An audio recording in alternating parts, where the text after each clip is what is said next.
Good evening, everyone.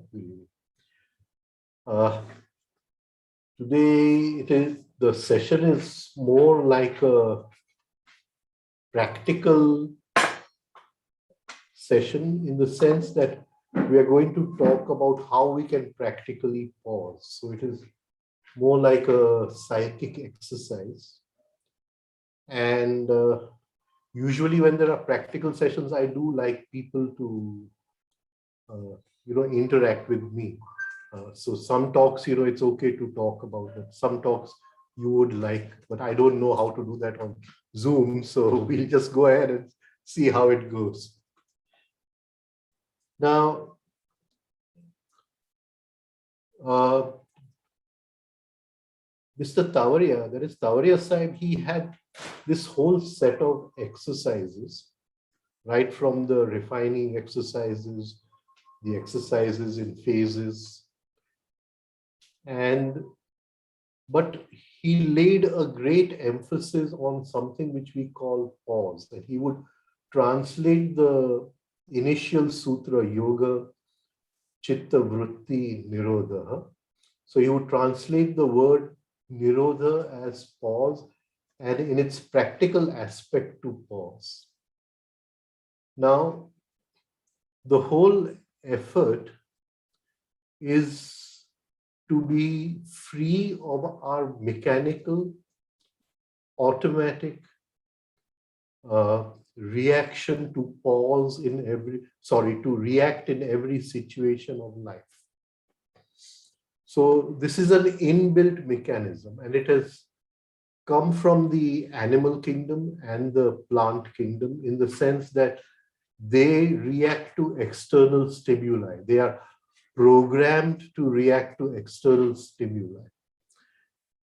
And as long as man psychologically only reacts to external stimuli, that is to the events of life, that every moment he is reacting to some event in life, then we have not really risen above the animal kingdom. It's still what is programmed in the animals as responding to external stimuli. So today we are going to talk about the pause as a practical exercise. Now, an impression comes in from the five senses, and that impression, it evokes decoding, and that decoding is done with memory, and a thought is created inside. Now, if the creation of that thought is automatic, then where do we start bringing consciousness in this whole procedure? So one is that the impression comes from inside, and before my chitta, the inner brain, before that receives and decodes the impression, I'm conscious of the impression, and I decide in which way I'm going to allow this impression to be decoded. In the sense that, supposing someone is very angry at me, and I get this impression that he has used some words with me, and they come in. Now, if I'm standing consciously over there, then I have the choice of deciding how to interpret those words. Now, if those words were to come in automatically, then they follow something within me which is called an association. And that association leads to a certain reaction. So that reaction would be, what right do you have to speak with me in this way? Or it could be that who do you think you are that you're going to insult me, right? Now that reaction has come automatic. But now supposing I'm standing there in between, and I say that these words have come in, but I change the meaning of the words. I say if somebody is hurt inside, then only the ego can be hurt inside. And these words, if they are stimulating the ego into some kind of action, then they give me a chance to observe the workings of the ego. So the same words mechanically would stimulate a certain reaction. And the same words, if I'm there before I decode them, if I'm standing there consciously, then they may, have a totally different meaning. And they may take me one step higher on my search for consciousness. So the thing is that at a certain time when the reaction happens, we want to pause the reaction, stop it from going further. Now we can do this in another way, that supposing I could say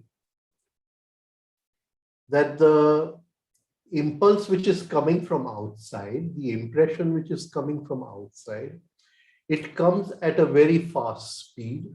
Definitely my consciousness at this stage does not have that capacity to stand in between at that speed. The decoding is also done very fast, and the reaction starts a chain of thought in my mind. Who is this person to speak with me in this way? What right does he have? Doesn't he know who I am, etc., etc. And that chain of thought, which is a reaction, can I pause it over there? Can I pause that chain of thought and not allow it to go further? So I'm just trying to, I'll recapitulate on this. That one, the impression comes inside, and before anything happens to the impression, my consciousness has reached a state where I can stand in between. And the second, the impression comes inside, and we automatically decode the impression. We give it a meaning that it is called an insult or whatever. And our chain of thought starts moving in that direction, and we pause that chain of thought. I think at our present state where we are, this is more easy than the first one. But definitely we want to reach to a state where we are able to stand in between the impression and the decoding of the impression. Now, so this requires something to be done mentally, something to be done in the mind. And it is like standing statue in the mind, right? So when we were little children, in school, we would play statue, and somebody would say statue, and that means statue of the body. The body is frozen. We are not allowed to move the body. And in the game, you had to hold that posture for 1 minute. And the thing was that the other people, all your friends around, they want to break your statue. So somebody will come and do like this, or somebody will, do something like that in front of you so that you break the statue and you've lost the game, right? Now, this is a physical statue. All of us have played this game when we were in school. But similarly, something happens in the mind. And we have to become statue in the mind. And how do we pause in the mind? How do we stop in the mind? The idea is to hold on to the last thought and not go further than the last thought. So you have said some words to me. Those words have come in through the 5 senses. I have decoded them that this person has insulted me, etc., etc. And now an automatic chain of thought starts. That who does he think he is? What does he mean by insulting me in this way? And at a point in that chain of thought, I become aware, I become conscious. And at that point, I hold on to the last thought. So supposing the last thought is, Who does he think he is? What does he think of himself? Supposing this is the last thought, then I can even repeat this inside verbally. I can say, who does he think he is? But I don't want to go further than this. Otherwise, my thoughts will automatically go on a certain chain. Yesterday he insulted this person. Tomorrow he'll do this, etc. I don't want the thoughts to go further. So I hold on to that last thought and I statue in the mind. I remain immobile in the mind. And this is the beginning of the pause. And so many thoughts will come and try to get you out of this statue. Like when we were children in the, what do you call, the physical statue, people would make faces at us or, make some sounds or do something to make us laugh immediately. So the statue is broken. Similarly, so many thoughts will come that he is like this, he's this, but we'll say, no, who is he to say these words to me? The last thought, we will hold on to that last thought and not go further. We will try to let the other thoughts pass by. And this is the beginning of Nirodha. This is the beginning of pause. Now, it takes a lot of work. In the mind, the law of the jungle runs. If there is a lion and the lion is looking at a herd of deer, the deer sense the lion and they are all standing immobile. Now man has a different kind of vision from the animals. For the animals to see, there must be movement. As long as no deer is moving, the lion can't do anything. It doesn't know what is happening. The minute one deer moves, the lion runs and tries to pounce upon that deer. So movement in the jungle at the wrong time leads to death. Similarly, in the mind, a little bit of movement and we'll be hypnotized by another thought, vritti sarupyam itaratra, and we'll again go into a chain of thinking. And it is at this point the other thoughts will come. They will try to break our statue. They will try to break that immobility in the mind and again try to take us into a state of identification. So this is how the pause is done, the beginning of the pause. And don't think that these thoughts are just thoughts. They are all the same friends which were, poking us in the face when we were in statue, when we were children. They're the same friends, right? And they are talking to us, these thoughts. They will, what a foolish person you are, not reacting to him. You have to put him into his place. You have to do this. They will talk to us and we hold on to the last thought where we became aware and don't allow us to go further. Don't allow ourselves to go further. So now, apart from thoughts, many other things will happen. Memory may come in and a sudden impulse may come. Oh, at this time I had to phone someone, and immediately the statue will go away. Right? Now, this is the moment where you want to hold the statue because there is an urgency in that phone call, which we have to make. And in that, if we hold the statue, then our new habit of pausing, this new habit of pause, which we are creating, trying to create, will become more powerful because it has now run through a higher obstacle. So a sudden thought from memory will come that I have to phone this person, right? Or somebody's car horn may come through the window and we hear the horn and we forget that the person who was going to come to clean the car is going to come now and I'm supposed to tell him. Again, hold on. So it is not just the thoughts from around us which will try to break the thing, but so many thoughts which will be created in the environment around by impulses from the environment around. As long as we are motionless in the mind, then no thought can lead us into a state of identification. Now, before going further,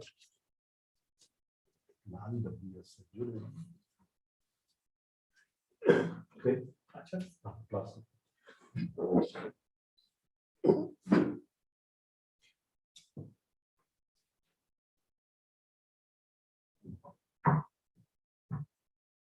What I want to say is, where do we get the energy to hold attention? That is why I wanted this to be a little interactive, but I'm asking you a question. Where do we get the energy to hold attention? From our mind. From? Mind. You know, Gurdjieff has a beautiful cosmology. And I'll just touch upon it a little.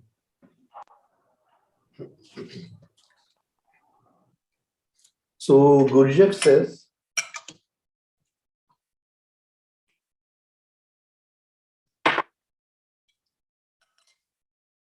that there is a ray of creation, and that ray of creation, he has his own cosmology. We don't want to go into that. But it comes to a stage where God cannot take it further. And God wants to bring life into those parts of the universe which do not have life. So there is this general idea of evolving. So according to science, the moon is a dead planet. According to Gurdjieff, the moon is gaining energy from somewhere, and it is going to use that energy for evolving so that one day it can have life like the earth has life. Now, we don't want to go into the scientific basis for this. What we want to do is just try to understand what he's saying.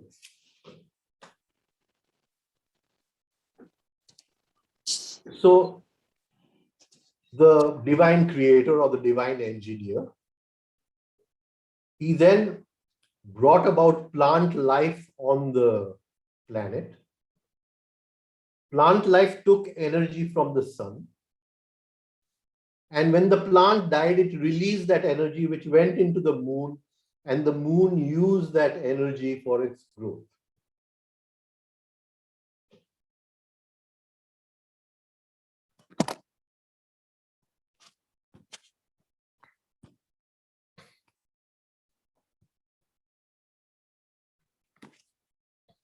Now, after a certain time, the divine engineer said that the moon is not getting the right amount of energy needed to bring about that evolution on the moon. So he created animal life on the earth. And animal life, when the animal dies, it releases a certain energy which goes to the moon. After maybe millions of years or whatever, he realized that still the moon is not getting the right kind of energy. So they decided to create man. Now, initially, when he created man, he found that the moon is still not getting the right kind of energy. So then he says, then man, the body of man which we have created, if we put an Atma, a divine fragment in this man, maybe the moon will get the energy. And they found that after putting the divine fragment in man, putting the Atma in man, the moon was getting enough of energy for its evolution. But because they put this divine fragment in man, another possibility came in man, that either he could become mechanically food for the moon, feed the moon, or he could realize that inner divinity and grow himself. Of course, this was individual. It was not the general evolution. Now, what is that special energy which man provides to the moon? And where does this energy come from? Somebody said the sun. But this is the energy which allows us to walk on the spiritual path. Without this energy, we cannot walk. To walk inwards, we have to hold attention inwards. This holding of attention, Patanjali calls as dharana, right? So when we hold the attention inwards, we need a certain amount of energy to hold that attention. Where do we get that energy from?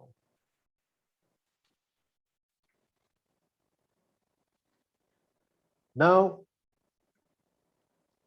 to run a business, I need a small amount of capital to start the business. Supposing I have no capital, then I cannot start the business, however good the business is. I mean, to earn more money, I must first have a little money to earn more money. But if I don't even have that little money, I cannot earn money. Similarly is the state of consciousness. To earn more consciousness, I must first have a little bit of consciousness. And where does that conscious energy come from? Now, every night when we go to sleep, and in deep sleep, the soul, the Jeev, goes back into the spirit, the Atma. In deep sleep, both of them merge. When we come out of the sleep, the soul comes out of the Atma. We wake up in the morning, we are fresh, we are rested, and we have earned, I don't say earned it, but we've been gifted a little bit of pocket money, right, to start our business. And that is why the whole Indian tradition was that when you wake up at early in the morning with this very fine energy, which the soul has got from the spirit, before we waste it in anything, in Brahma Muhurat, you better do something with that energy. Whatever you do, your prayers or whatever meditation or whatever, invest that energy, that money in the right investment. Otherwise, the minute we get the newspaper in the hand, that energy has gone and we've invested it in the wrong place and it goes to the moon. I don't know if I've been able to come across it. Now it is this energy. All other energies on the earth come from the sun. The food I eat comes from the sun. But this energy which man wakes up with every morning does not come from the sun. It comes from the inner divine. It is that divine fragment gifting this energy. It is our pocket money of the day. And when we use this energy properly, we can divide our attention and hold our attention on our inner states, on our inner reactions, what you call as a tapaswadhyaya ishwar pranita. We can move inwards. Without this energy, we cannot move inwards. Don't think for a moment that it is the energy which we get from the food that we eat that we use for moving inwards. Now, this very, very fine energy, which is of the highest quality, let us call it as divine energy, nature wants that energy. She wants it to give to the moon, right? And we have woken up with this energy, and we lose this energy in reactions. We lose this energy in negative states. I may wake up and my wife has left a note, make your own tea. I'm going for my tea party meeting in the morning. And the minute I get angry or I get irritated or I get upset, that pocket money which I've woken up with, it's all gone to the moon. And most of us are bankrupt by 12 o'clock in the afternoon, right? We've lost all our pocket money by 12 o'clock in the afternoon. So it goes away in negative states. So we must learn to pause these reactions. We must learn to, pause our negative states so we save that energy. Of course, we'll go one day into the very, the deeper aspects of this energy, because it is also connected with the movement of the sun of Uttarayan and Dakshinayan.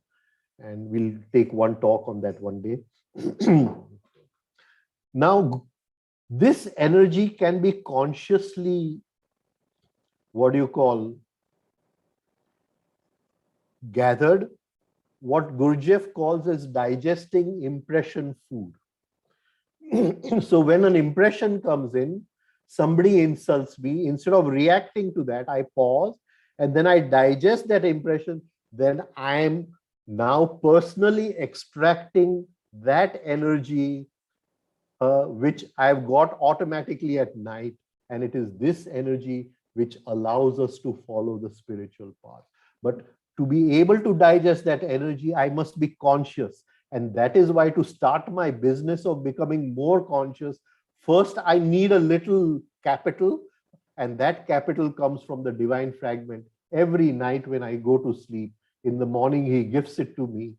And if I don't waste it, then I can gather that energy and use it to be conscious at the moment of reception of an impression. And at that moment, if I'm conscious, I don't react, then I gain energy instead of losing energy.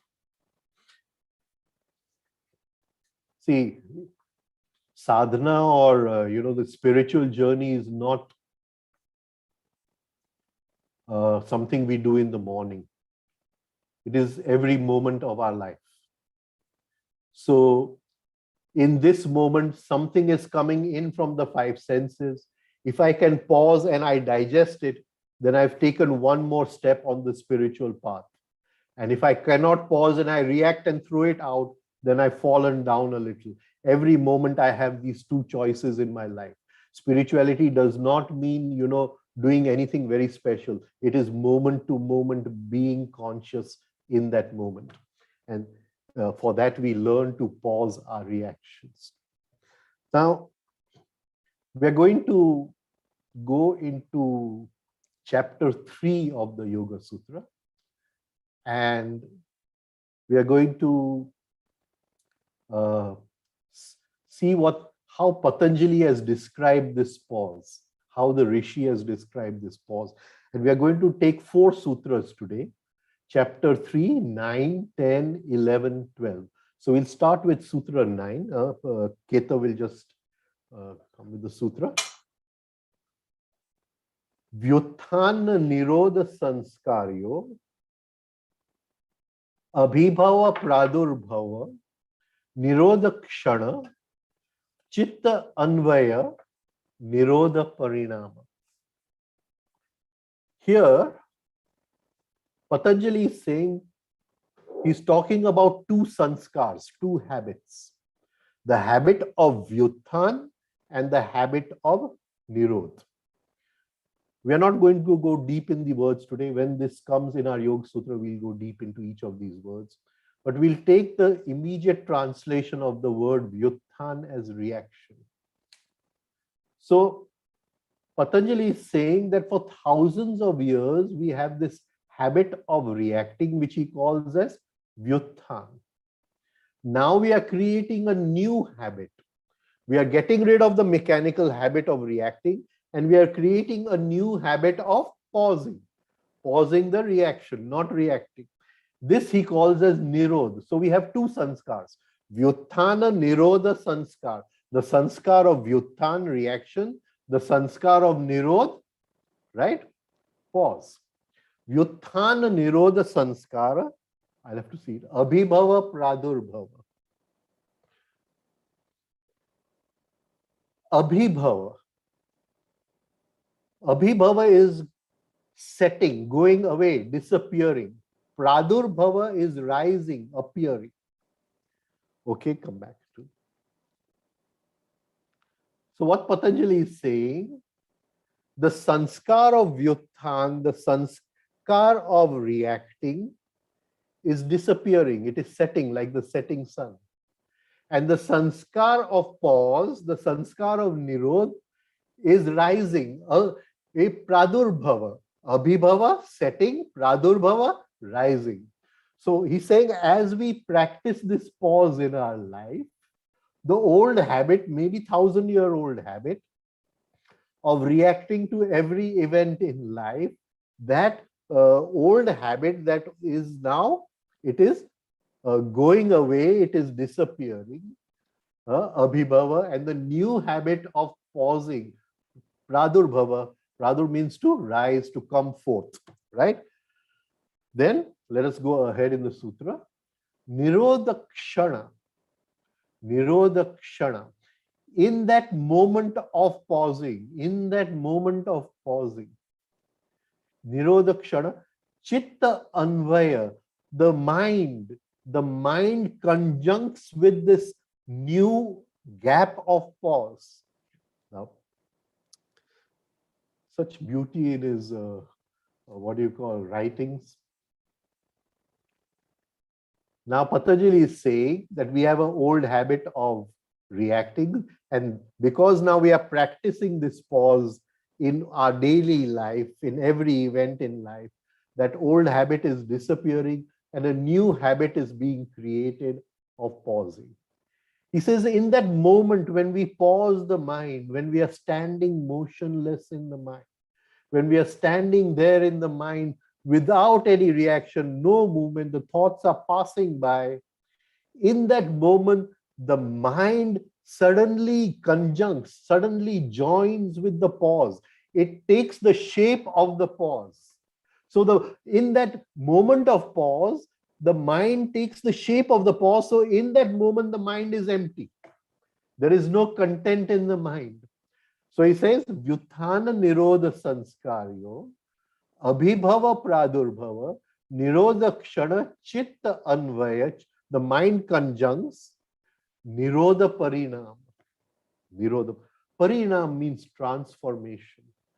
And this is the first transformation he calls as the transformation of the mind which is full of content all the time, full of thoughts and emotions and sensations all the time, not for a single moment stopping. In that moment of pause, the mind has taken the shape of the pause, and in that moment, it is free of any content for the first time. He calls this the first transformation of the mind, and he calls it the transformation of Nirodha, Nirodha Parinama. Now, I want to take Tawaria Sahib's translation of the same sutra because he has taken it in a very different way. So we'll just have a look at his translation. The sequence of the one which is lower is Mr. Tawaria's translation. The sequence of mental states is as follows. The mind reacts to that which is seen, then follows a moment of mind control, then ensues a moment wherein the mind stuff, the chitta, responds to both these factors. Finally, these pass away and the perceiving consciousness has full sway. Okay. Now, he has gone in sequence. The first thing is that, right, that we see that we are going into a reaction. The sequence of mental states is as follows. We see that we are going into reaction. The mind reacts to that which is seen. So it is it has reacted to what has come from outside. Then the mind, there is a moment of mind control, pause. So first there is vyuthan, reaction. Then there is a moment of mind control, pause. In that moment of mind control, the stuff which the mind is made of, the plasticity of the mind, the plasticine of the mind stuff, it pauses in that moment and it tries to look at both these factors. And in that moment, as it is looking at it, is weighing both these factors. One is the reaction, and the second is the control of that reaction, which Tawariya Sahib calls as mind control. He calls that as mind control. Please remember these words because we are going to continue them in the next sutra. Right? So he says that there is a moment of mind control, which we call as pausing that reaction. In that moment, the chit has no control. It is looking, trying to balance both these. And a certain moment comes where there's nothing in the mind. Only the person who is looking at the mind, the perceiving consciousness has full sway. And he calls this as the first transformation, where for the first time, the perceiving consciousness is reflected in an empty mind. I don't know if I've come across, but so this is the beginning of our pause. This has started from that moment where we were, what do you call, statue in the mind. We held our, what do you call, ourself in the statue in the mind, motionless in the mind. And we then come to a state where we experience, for a moment, we have a glimpse of that perceiving consciousness, the seeing consciousness, because there is no content in the mind, nothing to be seen. And so in that moment, we experience the seeing consciousness. Now, because this is a psychological exercise, I'm going to talk about a few reactions before we go to the next sutra. Okay. So just some normal reactions, how we must work upon this.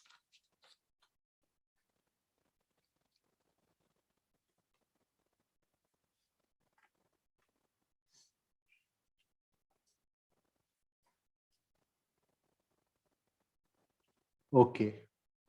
Now, very simple reaction. I did it. I did it. Supposing 4 people are talking and they're talking about a youngster who has come out of college and how he's doing very well in his job. And supposing we have helped him to get that job, what is the reaction which comes immediately? I gave him that job. And that is a reaction. It is a part of our self-love. I did this, right? And can we pause that? Simple thing. Pause that, right? Now, supposing, I'm not saying that we don't say it. We may say it after 2-3 minutes that I gave him this job, but now we say it through consciousness, not in a reaction. And we will be able to see how we went from this journey of reaction to consciousness. Or we can take a typical reaction of greed. And supposing now we've been at home for nearly 2 years and we've been ordering all these things from Amazon and all that stuff. And suddenly it comes, Diwali time is coming, Amazon has a 50% sale. And immediately from within me, all the, thoughts come up, oh, I have to order this, I have to order this 50%. Now, these are eyes within me. These are thoughts within me. Can I pause at that moment? Can I pause at that moment? You see, greed comes up. Right? We took revenge. So I won't go through the one on revenge again.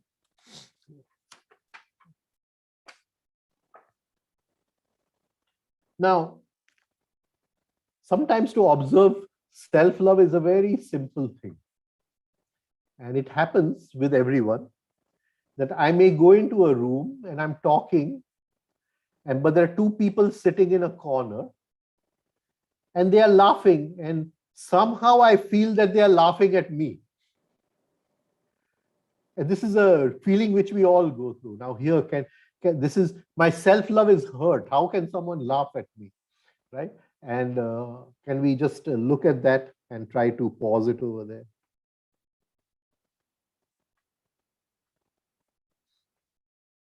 Now, many times we get into a mood of self-pity. Oh, how can I do this? What will happen? And some of the, some of the thoughts of self-pity are very deep reactions. Supposing I've been ill for a few days, and then I'll phone my friend and I'll say, "Arey, mane tav aata to I was ill for, you didn't even bother to phone me," right? And nobody bothered to call me up and ask me how I was getting through, etc. This is self-pity, right? So we have to, these are very dangerous eyes within us and we have to look at them. Now, I will repeat one of Tauria Sahib's statements. Never defend yourself. Let your life speak for itself.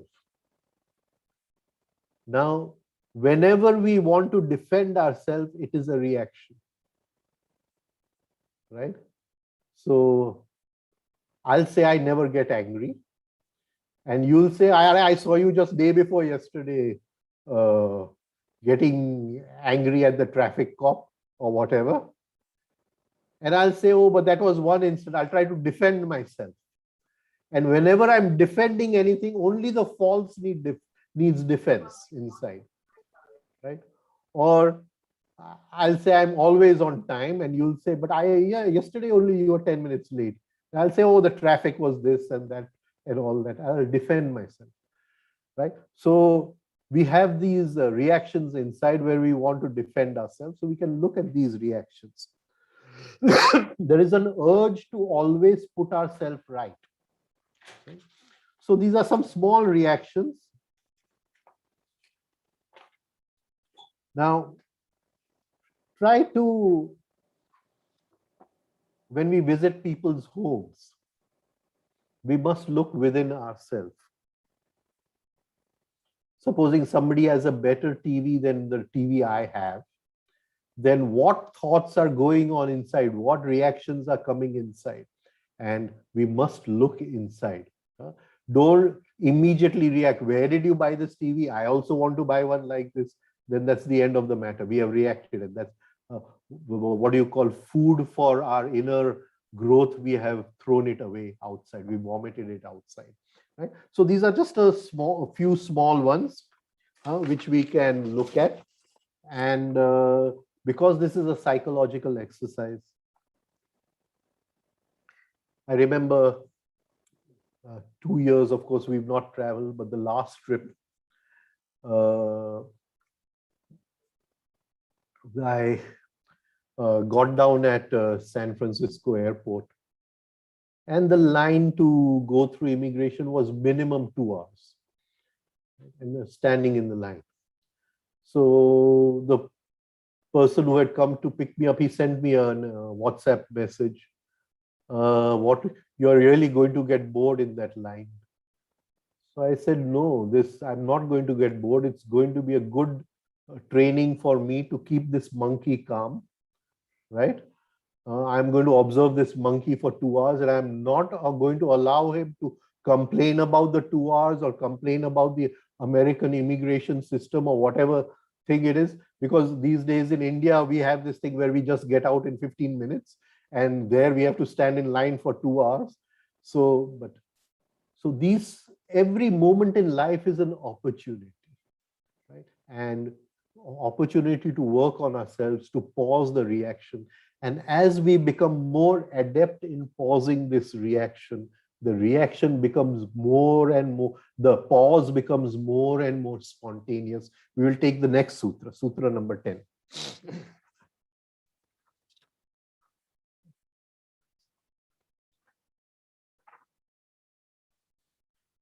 Tasya prashanta vahita sanskarat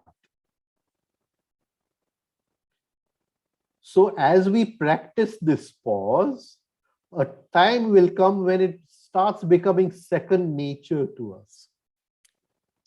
Then this new sanskar, this new habit of pause, it will flow. Tasya prashant. Prashant means calm. It will vahita, to flow. It will flow like a calm river. The new habit will flow like a calm river. It will be now so spontaneous, effortless effort. Right. Initially, the reaction was automatic. Now the pause has become automatic. This means now we have reached some stage in our sadhana. We have reached some state in our sadhana where now we are not just an automatum of life where we react to every moment. Every moment we are pausing the reaction, right?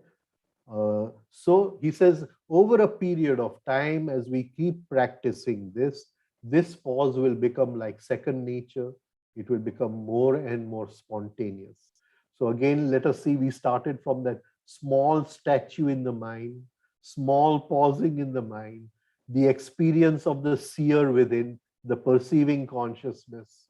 And now the new habit of pause is becoming more and more spontaneous.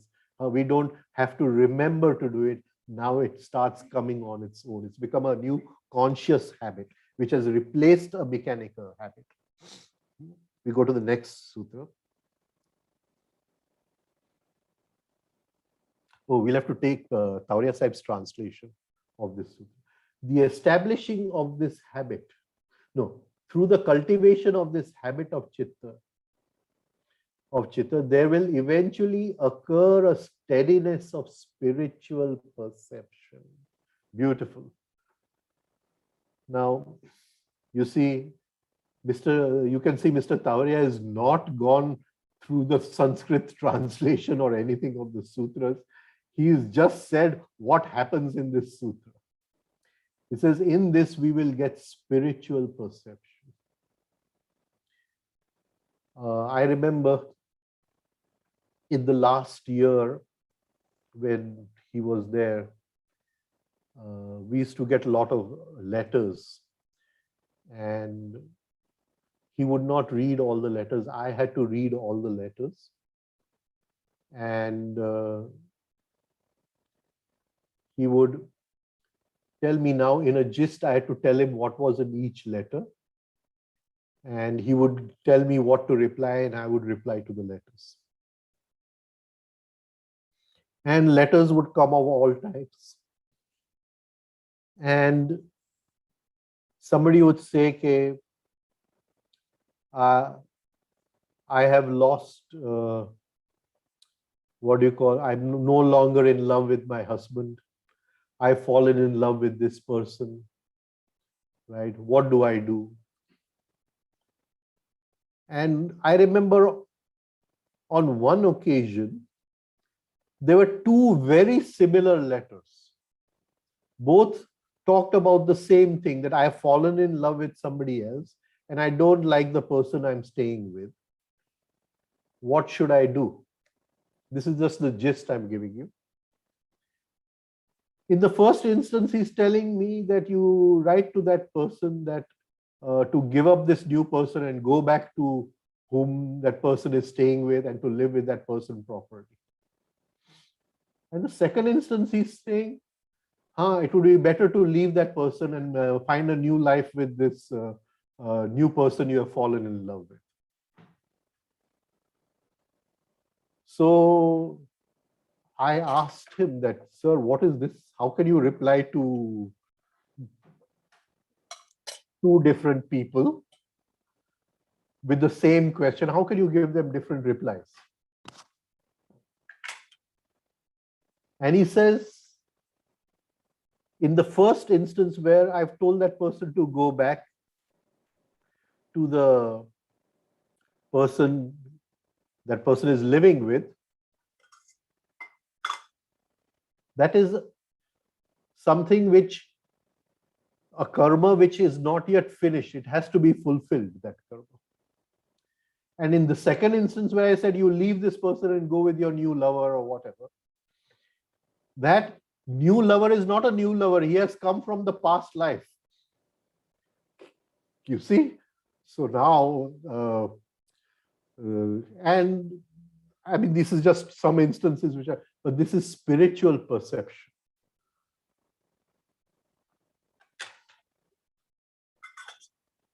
Just the other day, we were talking that, some people come to the Guru and then they stay for some time and then they go to another Guru.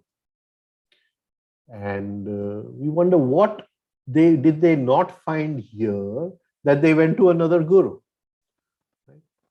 So, but then when you see that person in time, when we see that person in time, we see that that person cannot burn the inner impurities because the inner impurities are still wet. In Gujarati, we say કે એના લાકડા હજી ભીના છે. એ બળશે નહીં. The wood is still wet. The wood is not going to burn. You see, so they have to go from Guru to Guru till the, what do you call, the wood dries down. Then somebody can light a match and burn the wood. Can you see? But to see this, we need spiritual perception. Otherwise, we'll just say, oh, this person came here, did not like it and go. But he had to go. There was no other way out. He had to go somewhere else. Right? So, Tawariya Sahib is saying in this, Tasya Prashant Vahita Sanskarat, his, what do you call, translation is a very different translation. He's saying the cultivation of this habit leads to a steadiness of spiritual perception. And two things will fall down from our lives once spiritual perception starts flowing in our lives. The first thing which we will drop completely is we will stop complaining about anything. A disciple never complains. And the second thing is we will never find fault with anyone else. It is never anyone else's, it is never ever anyone else's fault. It is always our fault. So once the inner spiritual perception opens up, we know that whatever event has come in our life, it can only come through our invitation. No one else is ever at fault. No one else is, what do you call, nothing has to be complained about. Right? And these two things will drop from our life completely. So he's saying the cultivation of this habit will lead to a steadiness of spiritual perception. I'll give you one more example of Mr. Tawariya.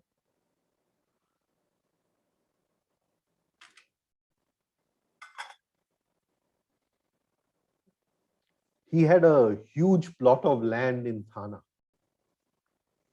And every few weeks, it was in litigation, that land. Every few weeks, he would go to the Thana court, drive down to the Thana court, sit for hours.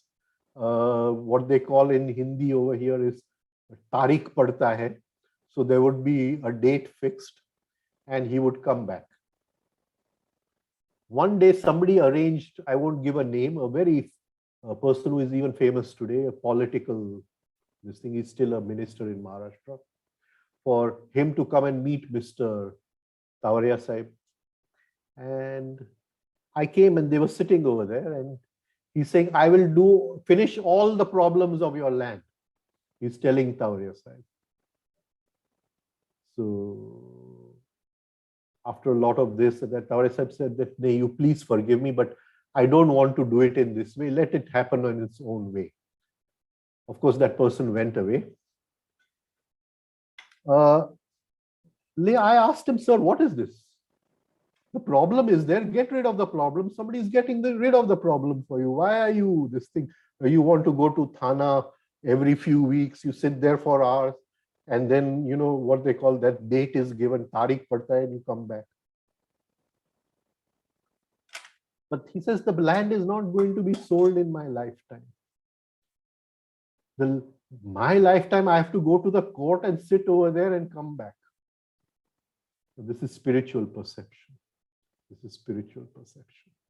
Right? So,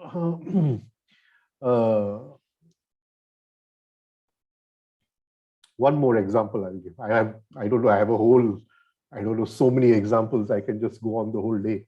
But I'll just give one more example.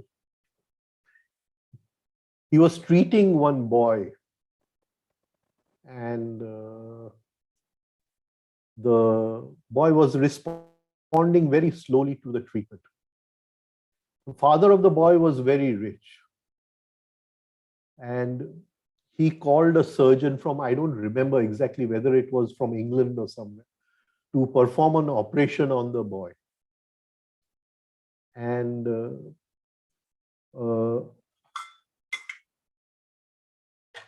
so Mr. Tavares, I tried to tell the father, don't do it, let me give him medicine. This boy who has come, he's willingly taken this disease as a punishment upon himself. Don't bring anyone to have an operation.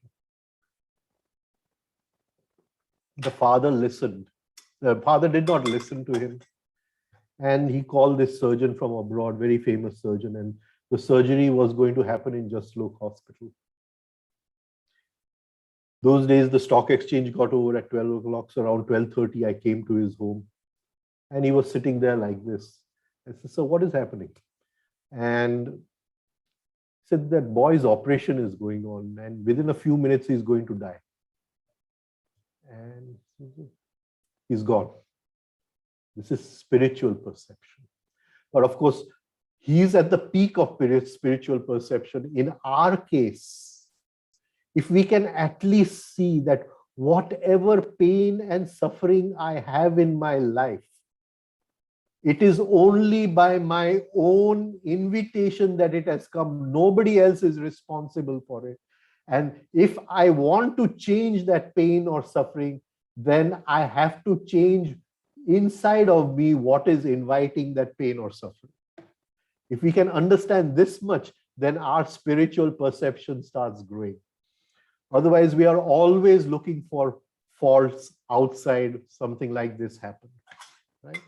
And once we understand that by transforming something inside, the outside situation changes, then we really, this is the beginning of real inner spiritual perception. We'll take the next sutra.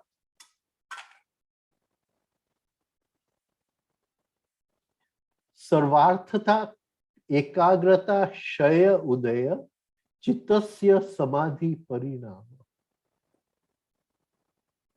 Sarvarthatha. That is what do we call fragmentation, everywhereness. Ekagrata, one-pointedness. Kshay uday.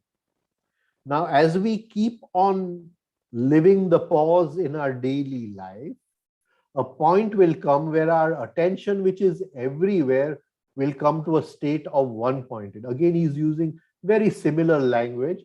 Sarvarthata, fragmentation, everywhereness. Uska shay, it is now diminishing. Ekagrata, one-pointedness, uday. Sarvarthata, ekagrata, kshaya, uday. Sarvarthata, kshay, ekagrata, uday. When this happens, when this one-pointedness happens, chittasya samadhi parinama. Okay. Now, the establishing of this habit and the restraining of the mind, calming of the thinking instrument from its thought form making tendency, eventually resulting in the constant power to contemplate. Let us go into this.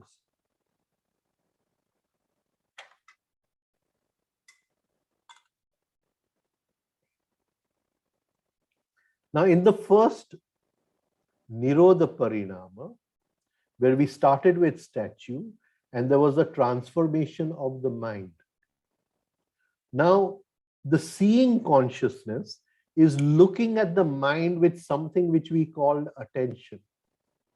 So now he's not talking just of the mind, he's talking of the medium which allows us to see. Right? It is attention which flows out of my eyes, which allows the eyes to see. The eyes are just doors. The five senses are just doors. I throw attention out, then I look at you. I may be looking at you, but I'm not looking at you because no attention is going out of the eyes. So I'm just gazing at you without looking at you. So it is the inner seer which is using attention to look at the mind.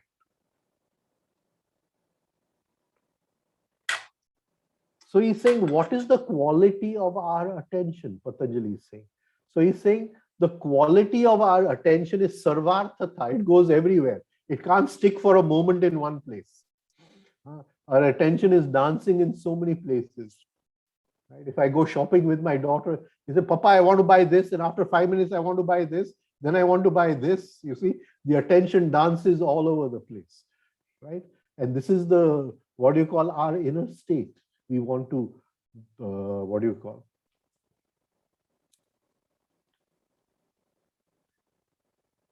Yeah, she's gone shopping, and I wear t-shirts. I don't wear a shirt. And she's just sent me a message that I bought a shirt for you and you'll have to wear it. So, the attention goes everywhere. Now, so this is the quality of our attention. Our attention it's fragmented in so many places. It is fragmented in my bank balance. It is fragmented in my house. It is fragmented in my car, in my possessions. It is fragmented in my relationships. If my friend goes to your house for dinner and does not come and you don't invite me, then my attention is stuck over there. And I feel what do you call pain in the heart over here. So attention is fragmented all over the place. Attention is fragmented in my thoughts. It is fragmented in the thought that I am an Indian. It is fragmented in the thought that I am of this caste. It is fragmented in the thought that we are of this race, etc., etc. Right? So our attention is all over the place. Sarvarthatha, he calls it. So the perceiving consciousness is looking at the mind. He's saying now, because the perceiving consciousness is looking at the mind, as we continue this habit of pause, the very perceiving consciousness, the medium which it uses to perceive, the quality of attention from everywhere becomes one point. Sarvarthata kshay ekagrata udaya. Chittasya samadhi parinam.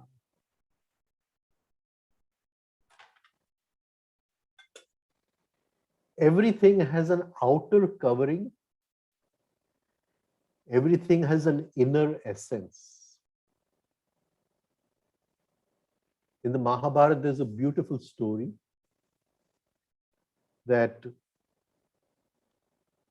before the drama of the Mahabharata was going to happen, all the gods and the demons, they had to decide who is going to play which role. Right? And everybody had to play some part or the other. And in the Mahabharata, there's a huge chapter called Ansh Avtaran. Avtaran means to come down, right? So, which god came down into which form and played that role? So the other gods went to Chandra, the moon god, and say, you also have to do something. This is a huge drama and everybody is taking part in this drama. And Chandra said that I will give my son, but I love my son so much, I can't stay away from my son. Right? Can you see that my son returns to me when he's 16 years old? Right? I can't stay more than that away from my son. So Chandra's son, and he takes the role of Abhimanyu, right, in the Mahabharata. Now here Abhimanyu is killed on the battlefield. All the Pandavas are crying and all that Abhimanyu, Arjun's son, has been killed on the battlefield. There, Barcha, that is Chandra's son, has returned to Chandra, and Chandra is so happy that his son has returned to him after 16 years. And in the Mahabharata, we have both these together. Here, one side everybody is crying that Abhimanyu has died on the battlefield. And on the other side, his father is so happy that the boy has returned to him after 16 years.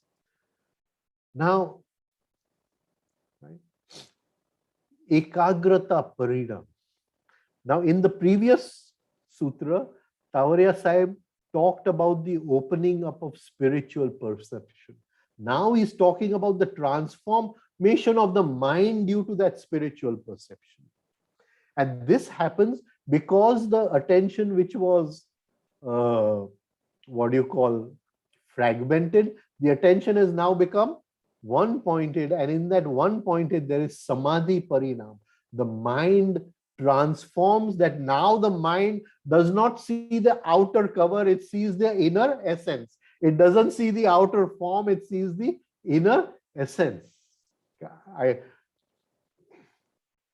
was a number of years in the stock market. Even now, whenever I get time, I like to trade. I love to trade in the market. So, and this knowledge which you have of the market, you want to pass it on to someone. And so my son recently started trading in the stock market. So I said, why don't you come and learn from me? He says, no, I don't want to learn from you. I want to do it on my own. So, I said, okay. Now, if I was just looking at the form, he is my son and he must learn from me, right? But you have to look further on. He's something more than a son. He's some other, soul, which has come to you as a son, but that soul has its own journey, right? So when the attention from fragmentation becomes one-pointed, the mind which that attention is looking at, that mind now begins, the first transformation was the transformation of pause, Nirodha Parinam. Now it becomes Samadhi Parinam. Now the mind is not looking at the outer form, it is looking at the inner essence. It grasps the inner essence. And this is the Samadhi Parinam. So he's saying, Sarvarthata Shay, Ekagrata Uday, Chittasya Samadhi Parinam. Beautiful language of Patanjali, beautiful language. Right? We'll just take Tawariya Sahib's translation. The establishing of this habit and the restraining of the mind, calming of the thinking instrument from its thought form making tendency, eventually resulting in the constant power to contemplate. Right? Okay. Now we have to distinguish over here between what is a thought form and what is the thought.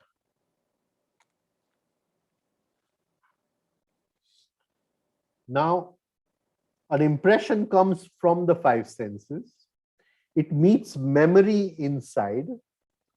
I know I've not talked about this, so we are going to talk about it one day. It meets memory inside, and a thought form is created. Tawariya Sahib says that every second we create 120 of these thought forms. The thought is not created. These thought forms travel from here, over the top of the head, and they come here. This is the screen of our computer, the forebrain. It is the screen of our computer. And there the thought form is translated into language. When we are talking about thought, we are talking about language. We are not talking about form. I hope I'm coming across. Out of those 120 forms which come over here, because the brain works at a speed of 1/16 of a second, at a speed of 1/16 of a second, that is, it can create 16 thoughts in a second. We create 16 thoughts over here. Those thoughts are in language. This inner chattering which goes on at 16 thoughts per second, it is in a language. We are talking in a language inside. But before that thought became language, it was a thought form. Now, your language may be different, my language may be different, an Adivasi's language may be different, some other country, the person's language may be different. But the thought form created before it goes into language could be very similar. Am I coming across in this? Right? So he's saying now we have reached the state. We are not pausing the language. In the first sutra, the language was over when the perceiving conscious. Now we are not allowing the thinking instrument inside to make even the thought form. Can you get it? Not even to make the thought. So can you go back to that translation, please? Thank you. So he's saying the establishing of this habit and restraining of the mind from its thought form making tendency. We are slowing down, we are restraining it, we are slowing down this thought form making tendency. From 120, it will slow down to 60. From 60, it will slow down to 30. Eventually resulting into the constant power to contemplate. We can contemplate, we can look beyond the forms, whether it is the gross form, the subtle form, deep into the essence of something directly. And this power comes to the mind, and this is called as Samadhi Parinam. We'll go to the next sutra.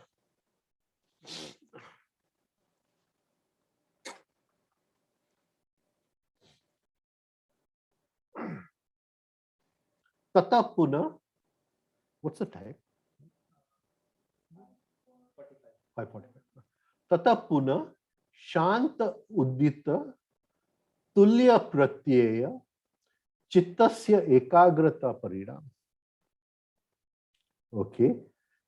When mind control and the controlling factor are equally balanced, then comes the condition of one pointedness. I'm directly taking Tauriya Sahib's what do you call translation. Okay, we'll now go to this. Now we started this journey with pause, statue in the mind. Then we had an experience of the perceiver, the perceiving consciousness.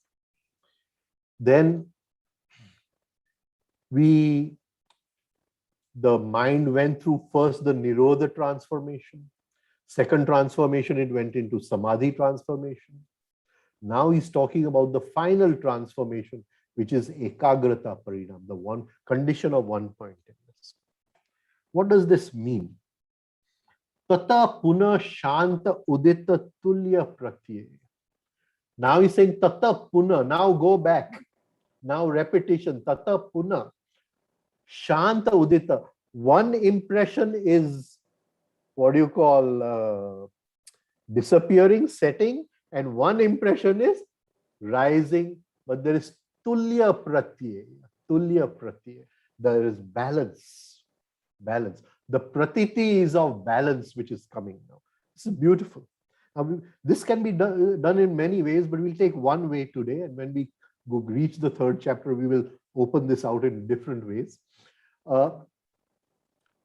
Now, let us just talk about something else. That supposing we start our journey of self-observation. So how do we start our journey of self-observation? We divide ourselves into two parts. I say Rajan and I am looking, right? Initially, it is very difficult because I don't, at a level of sensitivity, I don't feel this separation. Over a period of practice, I feel this separation. So I say, Rajan's son passed in the exam. Rajan is happy. I am looking, right? Or I'll say Rajan's son did not do his homework. Rajan is unhappy. I am looking. Now, as we progressed in this, we saw that there were two parts to this. One was the perceiving consciousness, the seer inside, and one was the mind. And within the mind, he has now created two parts, the mind control part and the controlling factor part, which we'll go into later on. So I'll say that events are changing in life. Today, Rajan wanted to see a movie. and then it rained very heavily, so the show was cancelled. And Rajan is so upset that the movie was cancelled. But I am looking, nothing has happened to me. Whatever has happened to Rajan. So I come to a state where the events of life move. Some events bring happiness, some events bring pain, some events bring understanding, some events lead to different types of reactions. But I say in all this, life is ever changing. In this ever changing life, the pratyay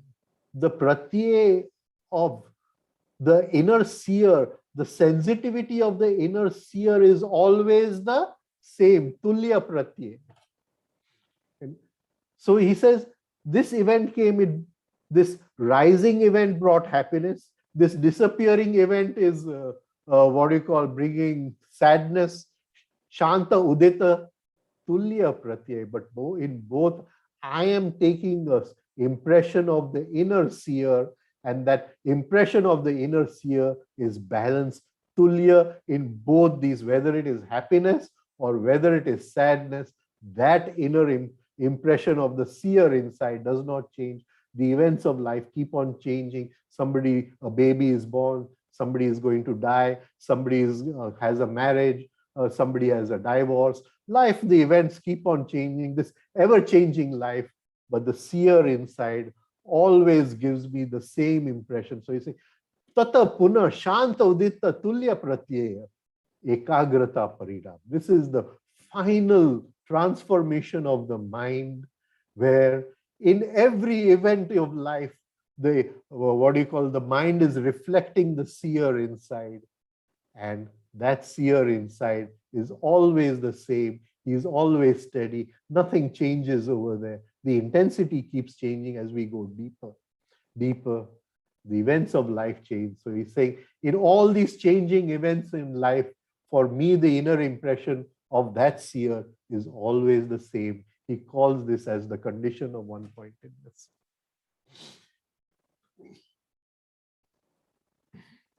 Now, we will have to go to Mr. Tawaria's translation of this, because he has taken this in a very different way, very different way. When mind control and the controlling factor are equally balanced, then comes the condition of one-pointedness. Okay, now, here when we talked about this sutra, we talked about the impression of the inner seer. Mr. Tawaria is not talking about the impression of the inner seer. He is saying that two parts of the mind should balance. He's saying that it's very easy to talk about the inner seer, but he's saying this is every moment in life, and all these four sutras must go together in a sequence. So let us see what he's talking about. So now, supposing you insult me, we'll go back to Sutra 1, that where we are standing motionless in the mind. Go back to that example. You insult me, and then there is mind control. I try to pause that reaction. So that pausing of reaction he calls as mind control. But it doesn't end there. The controlling factor, your insult, the controlling factor is trying to pull me back into identification. Give it to him this time. Next time we'll control the mind. Right? This time let me give it to him. So there is initially there is this inner struggle. It's not going to just happen that everything passes away and the perceiving consciousness has full sway.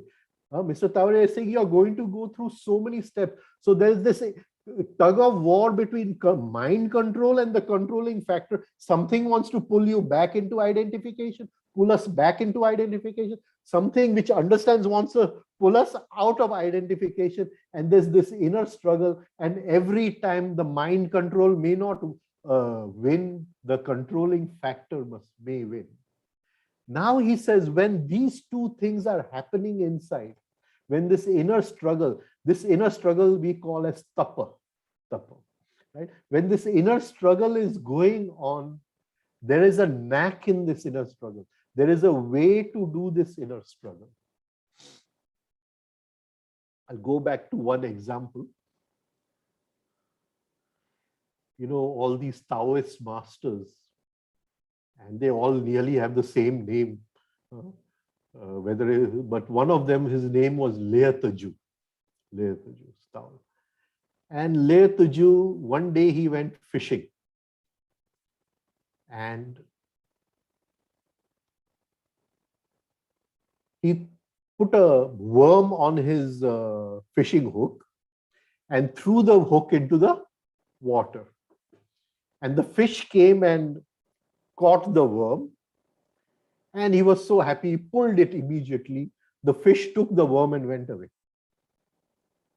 So Lea Taju is saying too fast. Next time he put in the worm on the hook and threw the hook into the water, and the fish came, and he says, last time too fast, so he waited. The fish ate the worm and went away. Saying too slow. Third time he put the worm on the hook and threw the hook into the water. The fish came and the fish pulled a little, and Lea Taju just pulled in the same amount that the fish pulled. Then the fish again pulled, and he pulled in exactly the same amount that the fish pulled. And at a certain moment, when mind control and controlling factor are equally balanced, can we understand? At that moment, the fish got caught, and he comes back to his place, and all his students, all his disciples gather. He says, today I've learned a big lesson. You only pull that much as life pulls. Don't pull more, nothing over. And this is the trick which Mr. Tavaria is saying over here. Tavaria is saying over here that this is a continuous process. You can't take these 4 sutras separately. There is a struggle, and in that struggle, you learn not to, what do you call, mind control too much, that you suppress the anger inside. You have to balance the mind control with the controlling factor. The insult is pulling you. You want to pause the reaction, and both of them have to reach a certain inner balance. And when you reach that state of inner balance, that is what he calls as ekagrata parinam. So this is 2 ways of looking at the same sutra, right? So we started our journey right from where we were statue in the mind. From statue in the mind, we came to Nirodha Parinam, and that became our second nature. We had an experience of the perceiver inside. Then we went into Samadhi Parinam, where now spiritual perception started opening up and we could see deeper inside. And then we came to a state where the condition of one-pointedness. Life is a tightrope walk. Every moment, it is a condition of balance. Mind control, controlling factor. You cannot say truth is something static. Now, if I'm too much to the left, the pendulum, then I bring the pendulum in between. The tightrope walker has a kind of stick where he comes in between. Sometimes where he has come in between, last time that may have been too much to the right. The truth has changed, which was not truth too much to the right is now in the middle over here.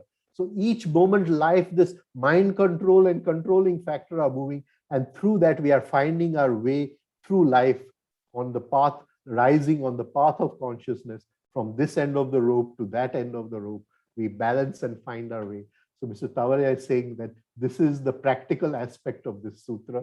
Of course, I gave you the philosophical aspect where we experience the seer inside each moment. Anyway, I'll stop here. If there are any questions, I'll take those questions. Next time, we will continue from where we left off in the Yoga Sutra. Any questions? Any questions? Can you please raise your hand, or you can just unmute yourself. Sir, I have written it in the chat box. Yeah. The one-pointedness that you talk, can you explain it with an example? How can we exercise this balance? One live example.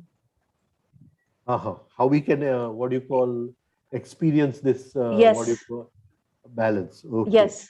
Okay, I'll just come to that. Now, supposing, what do you call, say I have a friend of many years, and then that friend does something which hurts me terribly. Right? This could be a common example. And that thought keeps on coming in me. And when that thought comes, I'm totally identified with the thought. I feel I'm very angry with him. I want to do this with him, etc., etc. And then I say, okay, and now this is mine. This is the controlling factor. It's pulling me away. So I now try to stop that. Right now, if I stop too hard, I don't want it. Right, then I'm going to suppress that anger. Right. So it is like I pay attention to it, but I pay attention to it as if I'm looking from behind a pillar, not directly. Can you get it? So then it is a kind of passive attention, which I'm just holding. I don't allow myself to be carried away with it, but I don't, what do you call, suppress it inside. And as I practice this for some time, a point will come where the anger will go away. The anger will go away. And I'll experience a moment where things are balanced inside. And this I can practice with so many things, right? Supposing I have a favorite cup, and then one day I go into the kitchen, the cup is broken. Who has broken this cup? And suddenly the thoughts, like, it's a small thing, but I can easily work in the same way with this small thing.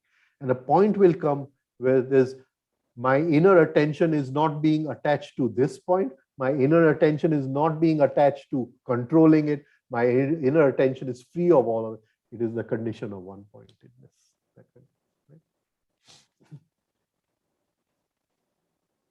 Thank you, sir. Sir, Yeah.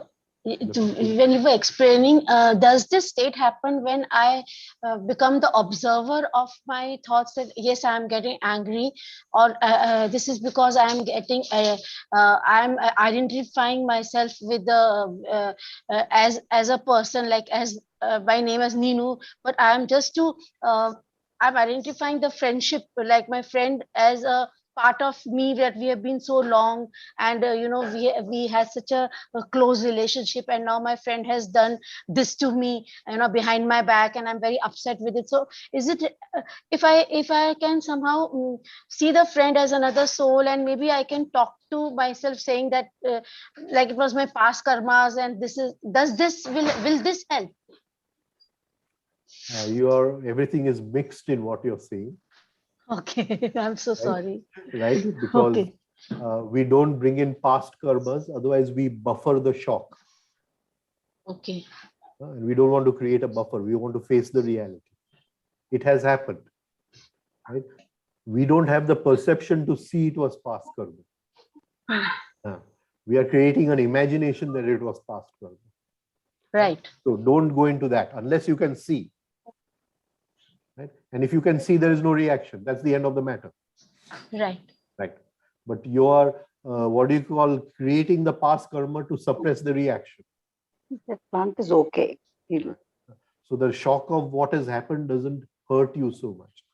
Right? And the whole thing is to allow the shock to hurt as much as possible. Because that inner soul of ours is sleeping in the bar. And only a shock will awaken that inner soul. Right? So that is the first thing. Now the thing is that don't start from observing. Start from saying no. When you feel anger coming inside, say no to the anger. Just say no. Don't try to observe the anger initially.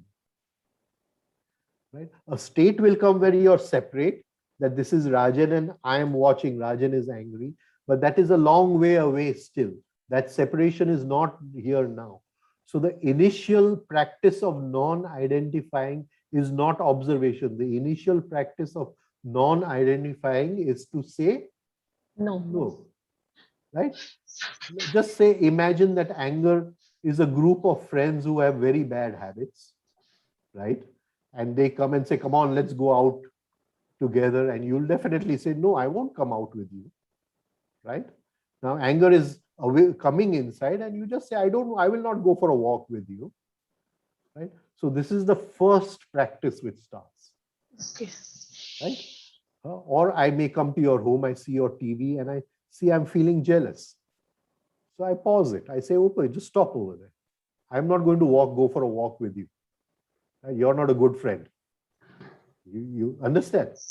Huh? Trying. Yes. As we practice this, a state will come where suddenly I'll say that, okay, Rajan is now feeling jealous and I am watching. Initially, it will come as glimpses. And there will be at a sensual level, at the level of sensitivity, there will be a feeling of separation, that I am looking at this chair. The chair is separate from me. I am looking at Rajan. Rajan is separate from me. Can you get what I'm trying to say? As if I'm looking at a piece of furniture, right? And there will be a state of non-identification. Rajan is upset over his son. Can you understand? Right? I am looking. Then Rajan is not me. Supposing you are upset over your son and you tell me that you are upset over your son, right? I'm going to look at this from a distance. Right. I'm not going to get identified or what is going to happen. If it is my son, I'll say, oh, what is going to happen? Can you get what I'm trying to say? Got it. Now I'm looking at Rajan as if it is your son only. That separation has happened. Can you get it? But that takes a long time to come. When I see myself as the other also, as I see the other. At present, I will start with just saying no. No. Just saying no. I'm not taking a walk with you. And over a period of 3 months, as I practice this, slowly I'll start separating. There'll be glimpses of separation. Right now it's just no. Just For say no. after Just- 3 months, we can discuss this further. You'll have to, but you'll have to say no couple of times, because there's the mind control is no, and there's the Right. controlling factor which will pull you again. So again, you'll Right. say no. Again, it will pull you. Again, you will say no. And this inner struggle creates heat. That heat is tapa, right? That is the heat of tapa, which we have to Right. go through. Rajan bhai, if you Thank you. permit me, I will share something very practical please do, with sir, Nenu. please do. See, Please. Nenu, even sometimes saying no becomes difficult when the impulse is arising. So what we can really cultivate is just not to act on the impulse that is arising, making it a habit of not acting on the impulse that is arising. And you know that there are many things which just come out of sheer habit. We develop so many ideas or habits which are just because of the fact that we have been indulging in the same thing over and over again. And the moment this thought comes up that I have to act like this, we just take a pause. And one person had, in one book I had read this very beautiful technique. I read about it that the master said that whenever an impulse arises, we just try and figure out where it is coming from. So like I was very, and I'll give you the practical example. I was used to having almost 8 to 10 cups of tea every day. And I read about this particular technique and I decided, okay, when this thought of having tea arises in my mind, I will just take a pause and see where it is coming from. And within one day, so many things just disappeared. And I was no longer bound by my desire to have tea. It was something that I could choose. That if now I really want to have tea, it is needed by my system. So I must have it. Otherwise, the compulsion to have tea was gone. It is very simple. Just a question of becoming a little more aware.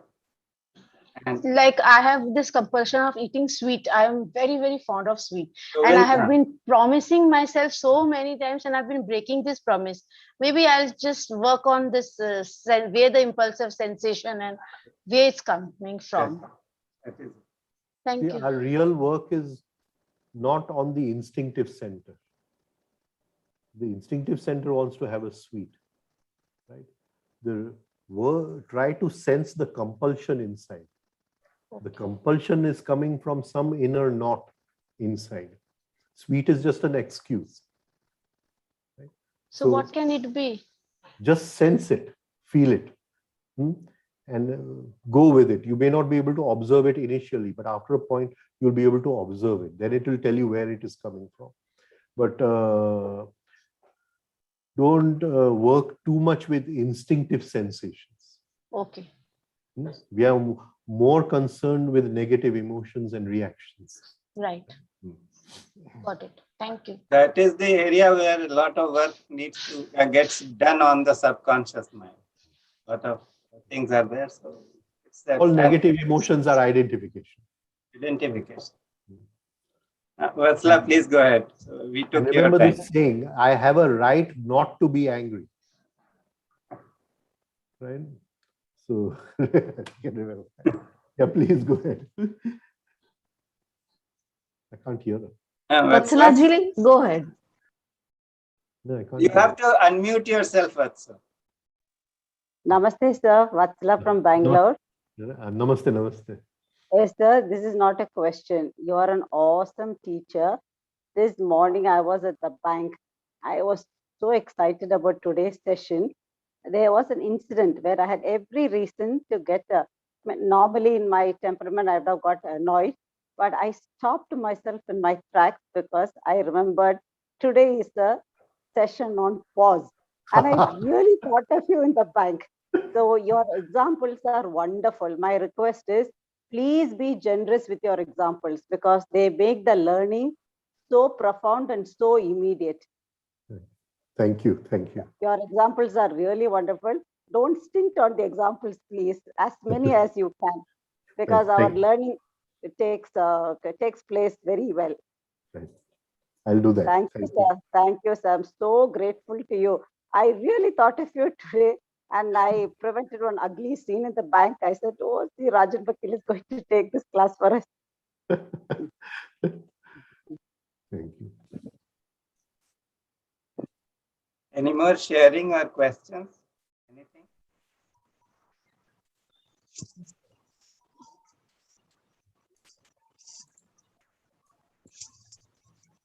So we don't have any more We don't. questions. Can I ask something? Yes, please Yes. go ahead. Who is this? Nazia. Nazia, come in, Nazia. Nazia, please. Sir, actually, when you said about this, that the wood is still wet, so one has to go from one guru to another. Can you please explain more on this? Because that really brought me my attention, and I think I have experienced something like this too. See, one thing is when we are curious at an intellectual level. And one thing is when the inner quest starts. So the quest is an inner journey which we undertake. But till the quest starts, we may have so many unanswered questions in our mind, and we may feel we get the answer here, get the answer here. And no one is ever going to give the answer because we have to take attention inside, right? So, but for attention to go inside, it needs a certain inner stability, a certain inner understanding, right? And till that understanding comes, then we are still in that state of curiosity, which I call as the wood is still wet, right? So we go from one teacher to the other. Many people come, and you see there's a horizontal journey and there's a vertical journey we talked about. So people come, you can't criticize people, but they say, okay, I have done meditation, I have done Reiki, I have done this, I have done that, I have done that. And I can see that they have just, gone on the horizontal plane. They have not taken one step up. And one of my gurus was Swami Ramdulare Bapu. I spent 7 years with him. And he used to say, "Main chala to khub pahuncha kahin bhi nahi, yaani chale hi nahi." he used to say he was such a beautiful person, such a beautiful person. And he left in 1982. But what a person he was. And today, whatever I am is because of him. You know, he trained us through all the small things in life. And so he had these very, very small sayings, you know, about things. And he would just, these one-liners he would say, go, देखो रे देखो, उसे तो देखो, जो दिख रहा है उसे नहीं, जो देख रहा है उसे. You know, those kind of sayings he had. What I'm trying to say, a point comes where you then start the inner quest. And when you start the inner quest, then you realize that the outer guru is only to point the finger in the right direction. And sometimes when you have an obstacle in your inner quest, you don't understand the scenery, you feel a little lost of where you are, then he may give you one line, or he may give you, he's not going to, what do you call, solve the problem for you. Definitely not going to solve. He may create more problems for you, right? But he's going to do it in such a way that we gather the strength to overcome those obstacles by ourselves, right? So Yes, as long as the knowledge does not bring some internal change, more emotional stability, for example, maybe that's what I need in that time. yes, there is a movement from sentimentality to emotional stability. At present, we are very sentimental people. And sentimentality is not emotion. You have to explain this difference. I'll take it sometime. Okay, sir. Mr. Tavaria was very fond of Mabel Collins. I don't know if you've heard of her. Yes, Light on the Path. A Light on the Path. She's written this beautiful book, Light on the Path.